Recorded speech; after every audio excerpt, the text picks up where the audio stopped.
आपके नेता कह रहे हैं अभी भी कि अदालत का जो भी निर्देश आएगा, अदालत के संज्ञान में है, अदालत का जो भी निर्देश आएगा हम फॉलो करेंगे। अदालत का निर्देश आया कि आप रिप्लाई फाइल कीजिए कि एसआईटी क्या कर रही है। आप रिप्लाई फाइल कीजिए कि आपने एफआईआर क्यों नहीं दर्ज किया। क्या कहेंगे आप कि नहीं, सतीश साल्यान का चेहरा मुझे अच्छा नहीं लगता, सतीश साल्यान के साथ जो वकील महोदय आए हैं वो अच्छी बात नहीं कर रहे हैं। आप यही कहेंगे? कह पाएंगे? नहीं कह पाएंगे। मित्रों, 18 जून को सरकार को पेश होना है हाई कोर्ट में, और फिर इनको यह बात कहना पड़ेगा कि आपने जो हमें 30 अप्रैल को वक्त दिया था उस पर हमने ये काम किया है। तो खबर ये आ रही है मित्रों कि सरकार मजबूर होकर के मजबूर क्यों है, ये मैंने आपको उदाहरण दे दिए हैं। 3 साल तक सरकार बैठी रही है और अब आप सबके उत्साह और आप सबके समर्थन से सरकार के ऊपर भी दबाव पड़ा है और सरकार ये समझ रही है कि ये जनता के खिलाफ जाएगा, जनता के मूड के खिलाफ जाएगा अगर मैं एफआईआर नहीं करूंगा तो। इसलिए सरकार को अब एफआईआर किसी न किसी भी सूरत में दर्ज करना ही पड़ेगा और कोई चारा नहीं बचा है। मित्रों, एफआईआर दर्ज करने की घड़ी आ गई है और एफआईआर दर्ज होने जा रहा है। सिर्फ एफआईआर नहीं, यह भी बात हो रही है कि आदित्य ठाकरे को गिरफ्तार कैसे किया जाए,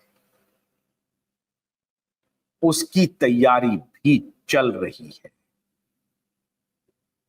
आदित्य के साथ साथ जिन लोगों का कस्टोडियल इंक्वायरी की डिमांड की गई है उसकी गिरफ्तारी तो होगी, क्योंकि सतीश साल्यान ने अपने प्रेयर में साफ कहा है कि मेरी बेटी के साथ अनाचार हुआ, गैंग रेप हुआ, उसके बाद उसकी हत्या हुई और सारे सबूत अब चिल्ला चिल्ला करके ये कह रहे हैं। और सतीश जी ने अपने कंप्लेन में इन सभी आरोपियों के नाम सहित आरोप दर्ज किए हैं। इसलिए कोई दूसरा चारा कानूनी रूप से बचता नहीं है सरकार के पास। सरकार को अगले 10 दिन के अंदर में कुछ ना कुछ करना पड़ेगा। सरकार अगर यह सोच रही है मित्रों कि नहीं वो तो ऑल पावरफुल है, लोग चिल्लाते रहेंगे, हम करते चले जाएंगे और फिर तारीख पर तारीख लेते चले जाएंगे, मित्रों ऐसा नहीं होने वाला है।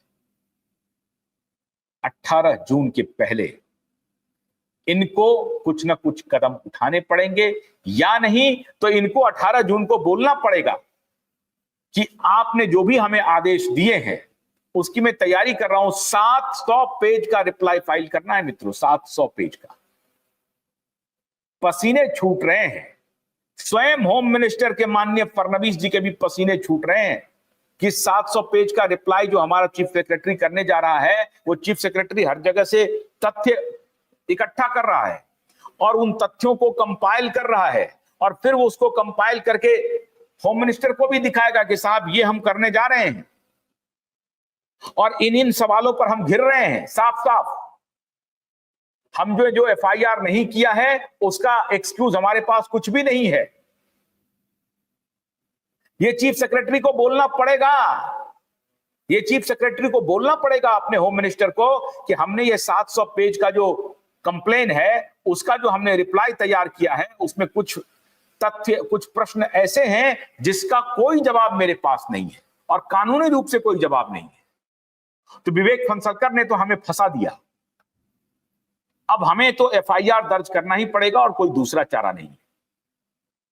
कानून यह कहता है कि अगर विक्टिम के परिवार वाले स्वयं खड़े हो गए हैं और एविडेंस के साथ खड़े हो गए हैं तो हमें एफआईआर दर्ज करना ही पड़ेगा। चाहे वो 20 साल के बाद हो, चाहे 50 साल के बाद हो, कोई भी केस क्लोज नहीं होता है। मुंबई पुलिस ने जो 1 महीने में आनंद फानन में आम इमली करके क्लोज कर दिया था, उसका कोई महत्व नहीं है मिला। और ये महाराष्ट्र के चीफ सेक्रेटरी अपने होम मिनिस्टर, जो कि वर्तमान में मुख्यमंत्री हैं, उन तक भी उस रिप्लाई की कॉपी पहुंचा रहे होंगे। माननीय फडणवीस साहब को तो वक्त नहीं है पढ़ने का, लेकिन हाईलाइट किया होगा। जैसे एफआईआर क्यों नहीं किया, कोई जवाब नहीं, कोई जवाब नहीं।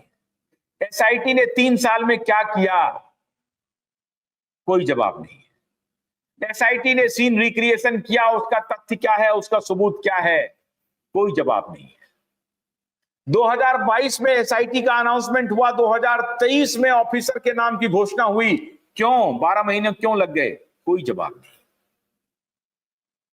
जब पीआईएल डाला गया, उसके बाद भी अर्जी की गई कि एफआईआर कर लीजिए, 2023 में भी नहीं किया। मार्च में आए दिशा के पिता, मार्च, अप्रैल, मई, 3 महीने हो गए, फिर भी एफआईआर नहीं किया, कोई जवाब नहीं। तो माननीय फडणवीस साहब अगर ये सोच रहे हो कि आप मुख्यमंत्री हैं, यू आर ऑल पावरफुल, आप होंगे पावरफुल, लेकिन इतना ध्यान रखिए, जनता और ऊपर वाले बहुत बड़े हैं, उनसे आप इधर उधर की बात मत करिए। उनकी बिना पर, उनकी शर्तों पर, एक तो ऊपर वाले न्याय और सत्य की बिना पर और जनता के मूड के खिलाफ जाकर के, जनाकांक्षाओं, जन भावनाओं का विरोध करते हुए अगर आप कोई कृत्य करेंगे तो आप बच के निकल जाएंगे, नामुमकिन है। उदाहरण देता हूं आपको लालू यादव का। लालू यादव कन्विक्शन में हैं। आज लालू यादव का परिवार बिखर चुका है। लालू यादव का एक बेटा अपने ही बाप के खिलाफ, अपने ही मां के खिलाफ, अपने ही भाई के खिलाफ बगावत कर चुका है। दूसरा एग्जाम्पल, यही उद्धव ठाकरे, इनकी पार्टी खत्म हो चुकी है, पार्टी में बगावत हो चुकी है। लोकसभा में मट्टी में मिल गए, विधानसभा में मिट्टी में मिल गए, और अब मुंबई महानगर पालिका का जो चुनाव होने वाला उसमें भी मिट्टी में मिलेंगे। परिवार में बगावत है, भाई पहले ही धोखा दे चुका है, प्रियंका चतुर्वेदी अभी साथ छोड़ने वाली है। तो ये सब आपके सामने है। मैं नहीं चाहता हूं कि आपके ऊपर भी कोई कर्ज आकर के गिर जाए, किसी की श्राप लग जाए। 8 जून को तो मैं आपसे ये अनुरोध कर ही सकता हूं, अनुरोध नहीं है ये, आपको मजबूर किया है, आपको एफआईआर दर्ज करना ही होगा। अगर आप देवा भाऊ अपनी छवि को ठीक रखना चाहते हैं, सबका समर्थन पाना चाहते हैं, हमने आपको समर्थन किया है, आगे भी करेंगे, हर मुद्दे पर करेंगे, लेकिन इस मुद्दे पर आपके समर्थन में हम नहीं हैं और आपको सीधा सवाल पूछ रहे हैं।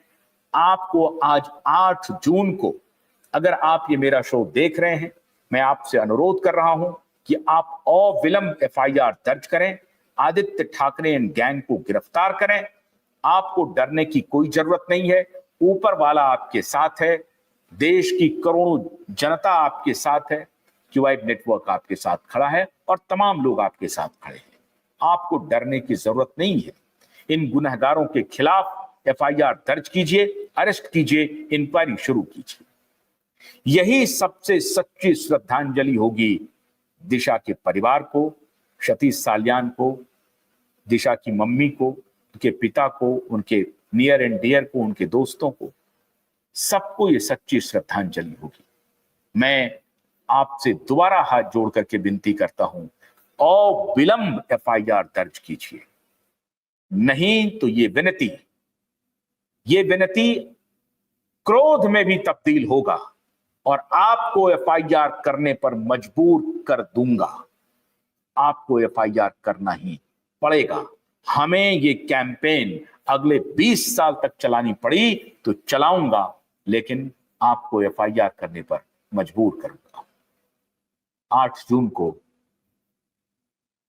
बहन दिशा के लिए हमारी श्रद्धांजलि, और पूरे परिवार को क्यूआइट नेटवर्क अश्रुपूर्ण श्रद्धांजलि अर्पित करता है, दिशा को अर्पित करता है।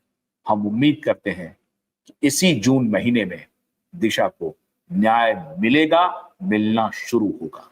बहुत बहुत शुक्रिया। नमस्कार।